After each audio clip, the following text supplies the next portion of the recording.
अब तक आपने देखा अंजना बाई और उसकी 2 बेटियां रेणुका और सीमा मिलकर करीब 13 बच्चों की हत्या करती हैं। इसमें अंजना बाई के दूसरे पति की बेटी क्रांति भी शामिल है, जिसे उन्होंने गन्ने के खेत में मारा था। पूछताछ के बाद पुलिस अंजना बाई के घर पहुंची और वहां का मंजर देखकर उनकी आंखें फटी रह गई। दैनिक भास्कर की सीरीज मृत्युदंड में अंजना बाई केस पार्ट 3 में अब आगे की कहानी।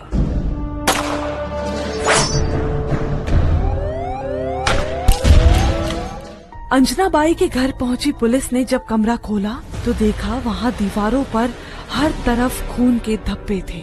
इतना ही नहीं, वहां बच्चों के खून से सने कपड़ों का ढेर भी लगा था। Chief investigation officer inspector Shashikant बोड़े रेणुका के पति किरण शिंदे को लेकर थाने पहुंचे और पूछताछ शुरू की। तेरे घर पर मिले वो कपड़े किसके थे? साहब, वो किडनैप किए हुए बच्चों के थे। अंजना बाई, रेणुका और सीमा पहले बच्चों को किडनैप करती थी, फिर उन्हें मार देती थी। सुनते ही तुरंत शशिकांत बोड़े ने अपनी टीम से कहा, महाराष्ट्र में 1990 से 1996 के बीच अलग अलग थानों से गायब हुए या मर्डर किए गए बच्चों की लिस्ट निकालो।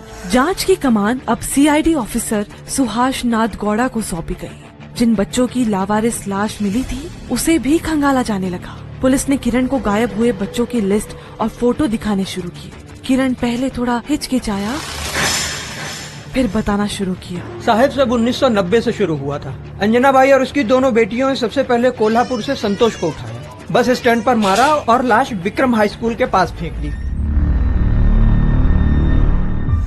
इसके बाद एक एक कर कई बच्चे उठाए। बंटी, गुड्डू, अंजलि, क्रांति, ये तीनों कच्ची बस्तियों से बच्चों को उठाते। कभी चोरी करवाते, कभी भीख मंगवाते। जो काम ना आए उसको मार देते। इनमें क्रांति, देवली, मीना, पंकज जैसे कुछ बच्चे अच्छे परिवार के भी थे जिनका मर्डर किया गया। चारों के खिलाफ हत्या, अपहरण और साजिश की गंभीर धाराओं 120B, 302, 365, 342, 344 में मुकदमा दर्ज हुआ। सीआईडी ऑफिसर सुहास नाथ गौड़ा ने 3 महीने में चार्जशीट फाइल कर दी। किरण का कम इन्वॉल्वमेंट होने की बात को देखते हुए उसे सरकारी गवाह बना दिया गया। अब पुलिस चारों को उन सभी जगहों पर ले गई जहां इन लोगों ने इन मासूमों की डेड बॉडीज को फेंका था। कुछ के तो कपड़े तक नहीं गले थे, चप्पलें भी पास ही पड़ी थी और एक बच्ची के कान की बाली भी मिली।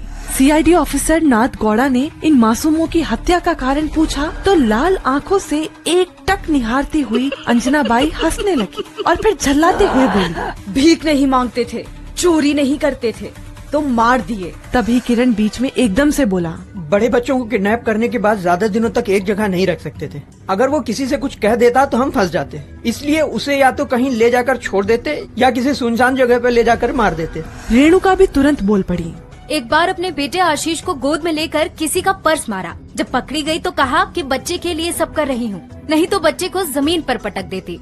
लोग तरस